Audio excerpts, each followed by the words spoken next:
హనుమ దంత పటుత్వం కలిగిన వాడు. హనుమ వజ్రతాళం చేత ఆ మూతి వాచినా సరే భాష్యానికి అది ఆంతర్యంలో చక్కని మాట మాట్లాడేవాడు అంటాడు స్వామి హనుమని. అందుకే జయ హనుమాన్ జ్ఞాన గుణసాగర. ఎలా మాట్లాడతాడు? చక్కనైన విజ్ఞానంతో మాట్లాడతాడు. మాట్లాడుతుంటే మళ్ళా వినాలి వినాలి అనిపించే రీతిలో హనుమ మాట్లాడతాడు. అలాగా హనుమ మాటలు వినాలి అనుకున్నాడు రామచంద్ర ప్రభు. అలా వినాలి అనుకున్న సందర్భంలో మొట్టమొదటిసారి కలిసినటువంటి ఘట్టంలో అక్కడ ఉండేటువంటి ఋష్యమూక పర్వతం దగ్గర తన సహజమైన వాన రూపం కాకుండా వేద పండితుడి వలె వచ్చాడు. అప్పుడు ఆ మాట చూసి ఎంత బాగా మాట్లాడాడో అనుకున్నాడు.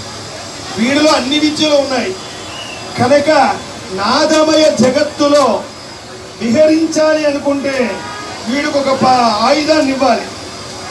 కాదు వీడికి ఒక పరికరాన్ని ఇవ్వాలి.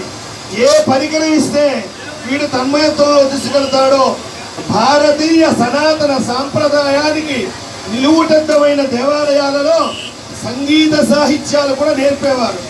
అలా నేర్పేటువంటి స్థితిలో మనకి తంజావూరు వీణలని చాలా ప్రాముఖ్యం.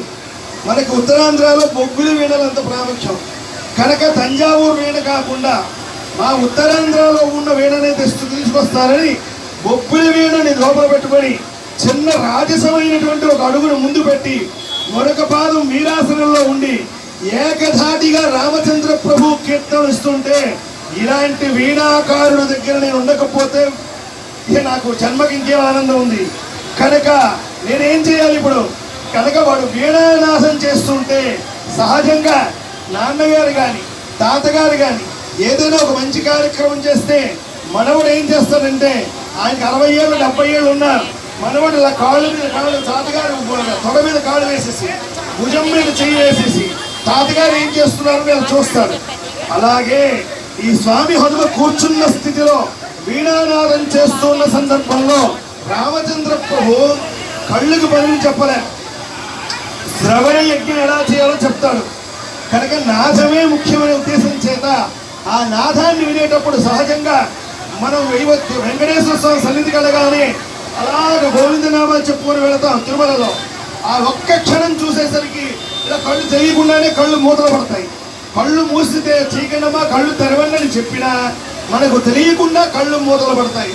ఎప్పుడు కలుగుతుందంటే అది వాటితో మనకి బంధం దగ్గరైపోతే ఆ కళ్ళుకి దేహంతో ఉండేటువంటి చక్షువులకి లోపల ఉన్న పరమాత్మకి సంబంధం విడదీయలేని స్థితిలో దివ్యమైన ఆనందం కలిగేటప్పుడు కనురెప్పలు పడతాయి. ఆ కనురెప్పలు పడే స్థితి ఎలా ఉంటుందో చూడాలి అనుకుంటే, ఎలా వినాలి అని తెలియాలి అనుకుంటే అలా తెలియజెప్పిన క్షేత్రం శ్రీ యోగ సిద్ధాంజనేయ స్వామివారి సన్నిధిలో ఉండి ఆ హనుమ దగ్గర నిల్చున్న రాముడిని చూస్తే అర్థమవుతుంది. కనుక రాముడు కళ్ళు తెరవలే, యజ్ఞమంతా ఏం చేస్తున్నాడు?